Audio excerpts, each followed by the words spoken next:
Okey, hai. Assalamualaikum. Okey, kita jumpa lagi. Hari ini kita tengok tajuk 6.3 lepas dah 9.4 pula. Okey, kenapa batu-batuan ni penting kepada negara kita? Okay, batuan igneous, batuan enapan dan juga batuan metamorfosis.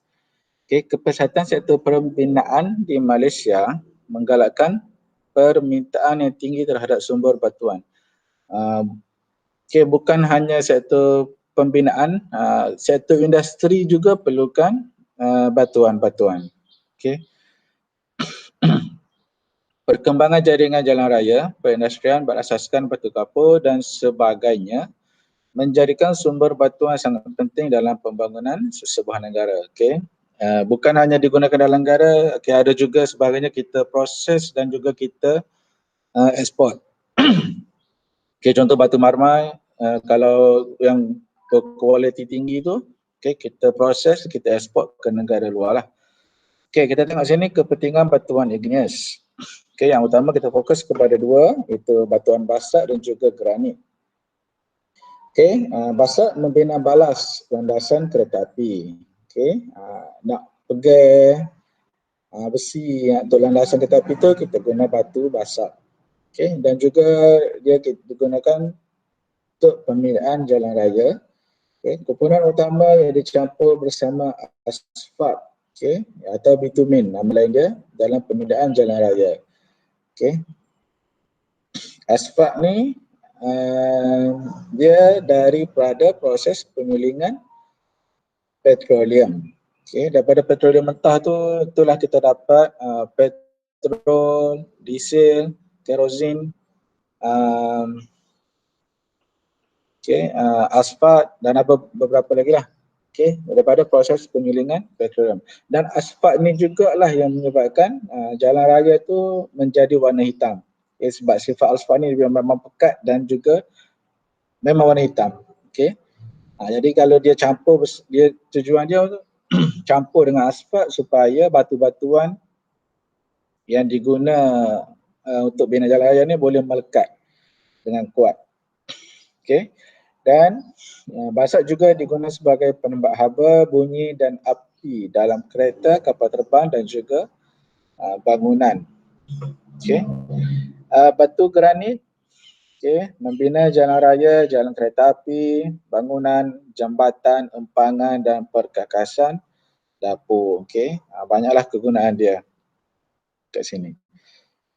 Kita fokus kepada dua ni saja, basak dengan granit. Jadi awak kena ingat kegunaan dia. Kepentingan batuan enapan, batu pasir membuat kaca.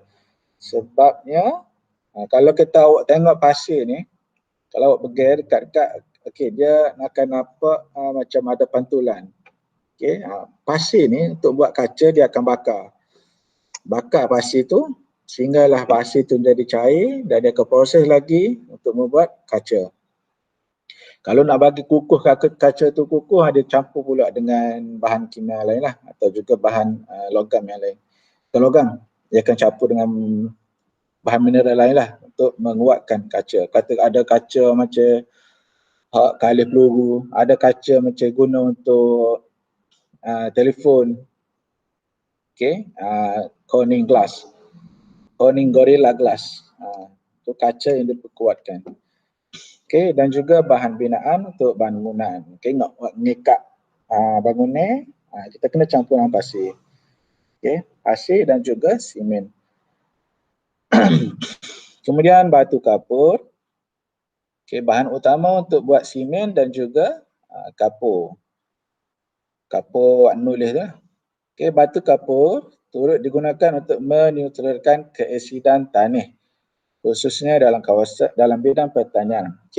Keasidan tanah ni boleh berlaku apabila kita guna satu-satu bahan baja kimia atau kita guna baja racun untuk serangga. Lama-kelamaan bahan ni akan berkumpul dalam tanah dan kalau tak neutralkan balik, dia tak jadi subur lah. Tanah tu akan jadi berasid, tak sesuai untuk pertanian. Jadi nak neutralkan balik, kita guna batu kapur ni, kita buat proses jadi bentuk air gitu, kita sembur semula untuk neutralkan asid tanah. Okey, dia juga penting untuk pelancongan. Okey, sebab dia mewujudkan pandang darat Kars di kawasan Gua Batu Kapur. Okey, contoh Gua Tempurun di Perak dan Gua Niah di Sarawak. Okey, kalau awak yang jenis suka benda-benda semula jadi, nak suka pergi ke kawasan yang orang kata untuk nak tengok pemandangan semula jadi, kawasan yang contoh macam pergi hiking ke, okay, masuk gua, okey. Inilah tempat yang wajib. Kalau Gua Tempurung dia, okay, awak boleh masuk kat dalam tu, dia akan ada guide, dan awak boleh merangkak dan di kawasan dia ada alur sungai kat dalam gua tu, boleh merangkak dalam sungai tu lah, kawasan awak boleh tengok bentuk muka bumi dalam gua. Okay, kalau Gua Niah pula, awak boleh jalan kaki dari hujung, dari permulaan pintu gua tu sampailah ke hujung sana tu, dia boleh tembus. Okay, dua-dua ni saya dah masuk, Gua Tempurung ni saya masuk masa belajar dulu kat universiti. Kita buat kajian, so kita masuk dalam Gua Tempurung. Gua Niah ni saya masuk masa saya mengajar dekat Sarawak dulu. Okay, kalau ada masa lepas ni, kalau awak berminat dengan nak tengok gua-gua ni, pelancongan bentuk muka bumi kat kawasan gua ni, bolehlah kita tengok. Okey, kemudian batuan metamorfosis. Okey, batu permata ni kita jadikan sebagai barang kemas dan perhiasan wanita lah. Okey, emas lain dah. Itu logam lain pula. Ni batu permata, zamrud, apa lagi? Nilam. Okey, batu belian. Okey. Warna hijau, merah, apa lagi, biru. Okey, dia mineral dia yang berlainan akan membentuk warna dia. Okay, warna kuning. Okey. Belian pula dia dijadikan batu mata pengisar, pemotor kaca dan mata gerudi, selain daripada perhiasan lah. Okay, sebab belian adalah batu yang paling keras. Okay. So kalau belian, kita nak potong belian, kita tak boleh guna besi. Okay, sebabnya besi tu tak boleh nak potong belian. Okay. Kekerasan batu belian ni hanya boleh dipotong dengan menggunakan mata pengisar belian juga. Okay, hanya belian yang mengenal belian. Okay. Dia batu adalah batu yang paling keras. Dalam skala batuan, dia adalah batu yang paling keras. Okey, batu marmar. Okey, kita guna secara meluas dalam pembinaan bangunan dan rumah seperti buat lantai, dinding, kabinet dapur dan juga meja. Okey, tapi dia mahal lah. Okey, kalau nak guna batu marmar ni sebagai pembinaan rumah atau pejabat. Okey.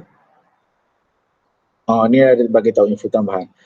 Belian merupakan batuan yang paling keras di dunia dan berasal dari unsur karbon. Kualiti berlian dinilai berasaskan karat. Okay, kalau kita guna ukuran dia, okay, berapa karat belian ni. Okay. Dia ada dia punya ukuran dia lah. Okay. Kualiti dan juga berat dia, okay, dia guna karat. Ya, harga pun bergantung kepada karat. Kejernihan dan warna dan potongan belian. Okey. So, itu saja untuk tajuk 6.4. Okey, dan juga habis tajuk 6. Okey, so imbas kembali jenis batuan. Kita ada batuan igneous, rejahan dan terobosan, batuan apan, kimia klasik organik, metamorfosis, berjalur tidak berjalur. Batuan igneous, penunjukan dan pemecahan magma dan lava. Batuan enapan, mendapan dan mapatan seperti batuan, metamorfosis, suhu dan tekanan yang tinggi pada batuan. Okay, kepentingan dia, taburan dia, ni dia dah bagi senarai tapi nak lebih mudah ingat, dia kadang-kadang soalan dia akan bagi peta Malaysia, jadi awak kena ingat lokasi dia lah. Okay. Kepentingan batuan, okay, batuan igneous, batuan enapan dan juga batuan metamorfosis. Okay. Habiskan bab 6, nota bab 6, kemudian buat cabaran minda. Okey. Okey, nombor 5 ni dia bagi gambar. Okey. So dia dari apa ni? Okey, bahagian A, bahagian B. Okey. Itu saja. Kalau ada soalan boleh tanya dalam grup atau boleh tanya dekat komen dekat Facebook tu lah. Facebook pula. Komen dekat video dekat YouTube. So nanti video ni saya upload dekat YouTube dan saya share link kepada awak. Ada soalan boleh tanya dekat grup atau juga boleh tanya dekat